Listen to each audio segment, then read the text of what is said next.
Late September 2013, I was admitted to a hospital in Northern California for treatment of pancreatitis. I lay in an empty hospital room by myself wondering if this is how my story comes to an end, alone, among strangers, with no one on the other end of the telephone, given that all of my family was back east in Philadelphia with a 3-hour time difference. Following the diagnosis and harsh warning from the ER doctor that I was about to experience more pain than any human being would normally experience throughout their entire lives, I was admitted to the hospital for care. What happened in the late hours of that September night would shatter my reality forever. I knew in my heart of hearts that I was dying and that I was being called to pay the debt that all men must pay, but I was not in the least bit ready. Hour upon hour, I lay there in agonizing pain, the likes of which I never thought possible. My pancreas was dissolving itself. I was literally being eaten from the inside out, and just when I thought I couldn't take it any longer, I felt some sort of internal shift take place inside my body that made me close my eyes and cringe. It startled me, and as I opened my eyes, I realized I could not see. There was a murky blur covering my eyesight, so I began to peel what felt like hardened wax off of my left eye. It felt just like peeling a layer off of an onion. Everything felt cleared off, but my sight was completely out of focus, and I began to hear footsteps clambering all around me. Trying to remain calm, I hurriedly ripped the layers off of my right eye, the whole time wondering what in the world was going on, but my gut was bursting with butterflies, telling me something is terribly wrong. Anticipating the unknown, I became paralyzed with fear as my vision began to clear up and my surroundings came into focus. I found myself on the outskirts of a sea of people who were running around like wild savages, hitting each other with a variety of different weapons. You name it, they had it. Everybody had white eyes, down to their pupils. Haunting eyes that I will never forget, soulless. They had every attribute of being human, but there was something missing. As I entered this dark realm, I had about a minute to get my bearings and try to figure out what was happening to me. Thought-brewing questions rapidly spilled out of my mind, questions that I did not say out loud, but were being answered anyway. Random people in the crowd would scream out answers in the distance, as if they could read my mind. The first question, of course, being, what is this place? Hell, where do you think you're at? Came from a man in the distance on a balcony of sorts. In utter shock and disbelief, I thought to myself, this must be a dream. This can't be real. Echoes of laughter came from afar. Maybe not wanting the answers, but I could not help questioning what was taking place.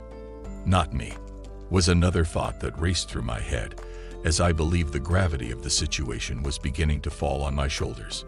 Where do you think they send angry fucking drunks when they die, dumbass? Came from a broken-down man standing about 10 feet in front of me. His words were condescending, but his tone was resolute. I was frozen. The purest and most disturbing form of shock I have ever felt. At that moment, I realized that nobody was saying anything verbally, but they were speaking to me inside my head. I trembled as I tried to back away from the ensuing chaos, as if to say, I am not a part of this, but found there was nowhere to go. There was a barrier of pitch-black darkness, darker and denser than the midnight sky surrounding this god-barren landscape. As I got closer to the darkness, I felt my body being repelled back from it like the same pole of two magnets meeting each other for the first time. It was impossible. I was stuck. You know the feeling you get when you get caught doing something you know was wrong. Well, imagine that same feeling multiplied exponentially due to the fact that I was reaping what I had sowed for an entire lifetime. Fuck me is a vast understatement compared to the raw emotion that was crawling up the spine of my soul. I found myself in the harshest of environments, and I was bare, empty, frightened, and exposed. There are no words that can encapsulate the most dreadful feeling that I have ever felt with a single thought. It's over. Oh, even now it makes me want to throw up. Not only will I never see my loved ones again, but the God whom I loved throughout my life doesn't want me. My lifelong assumption that I wasn't worthy was now verified. And just when I thought things couldn't get worse, they did. The questioning was over. Now it was playtime for me and my new friends. In the blink of an eye, every piercing white eye turned on me, and in a menacing manner, the unruly mob started creeping towards me. I knew it was on, and I wasn't ready for it. For any of it.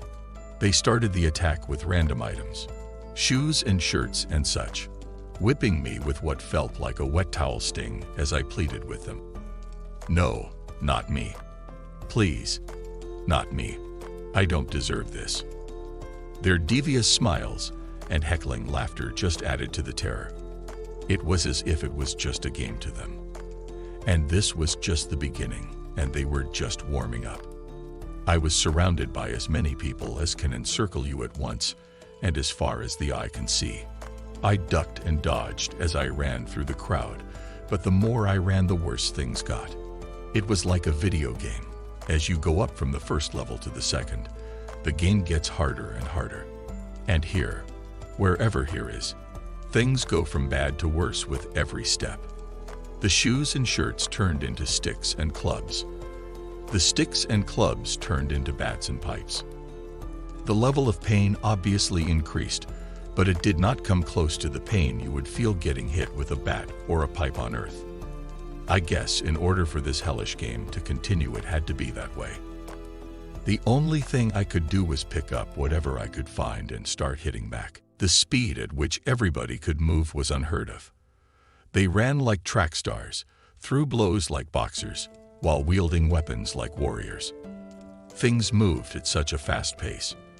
And from what I could see, a lot of the people loved what they were doing. There was pure pleasure in the violence. What could I do but try to defend myself and fight back?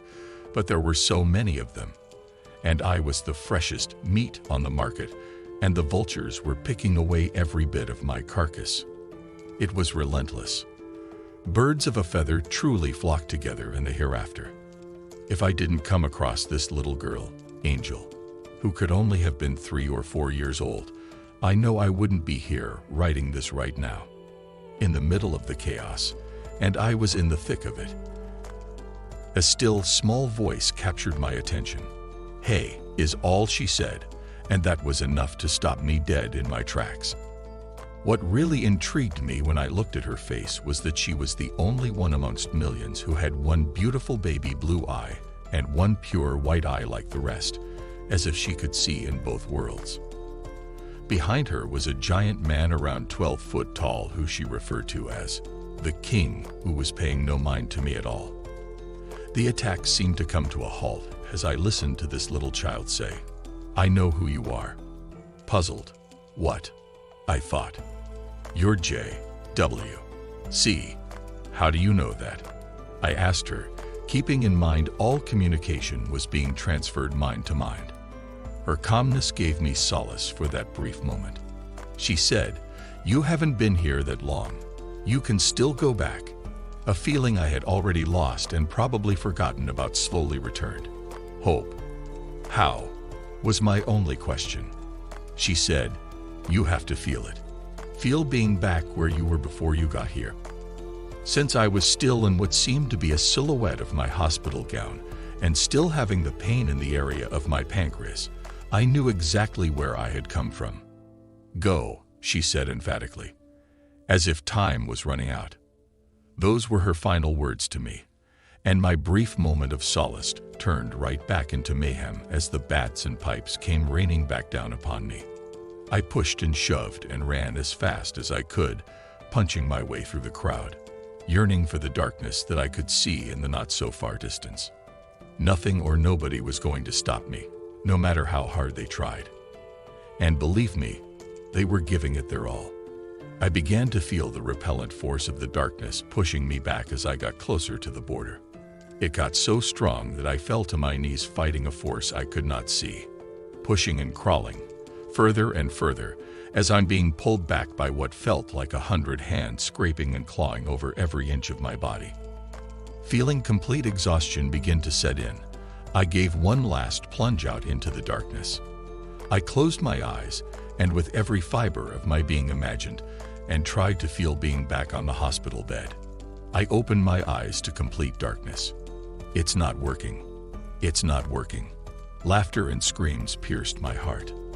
I scurried maybe just a few inches back into a force of darkness I've never felt and laid on my back trying to recreate and will myself back into that hospital bed.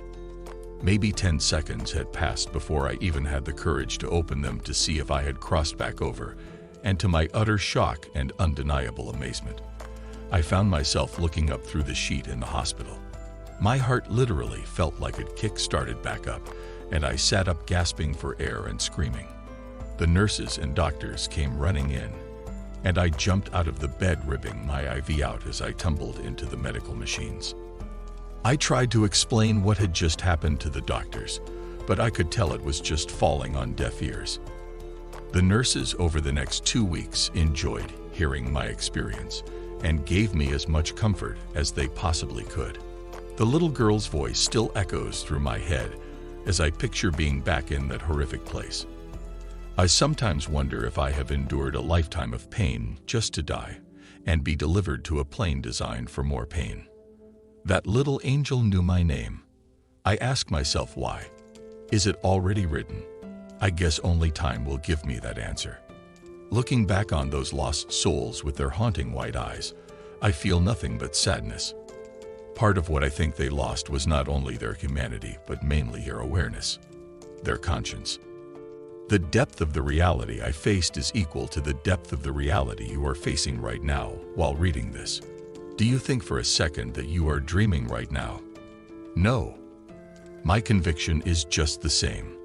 The light shines in the darkness, and the darkness comprehended it not.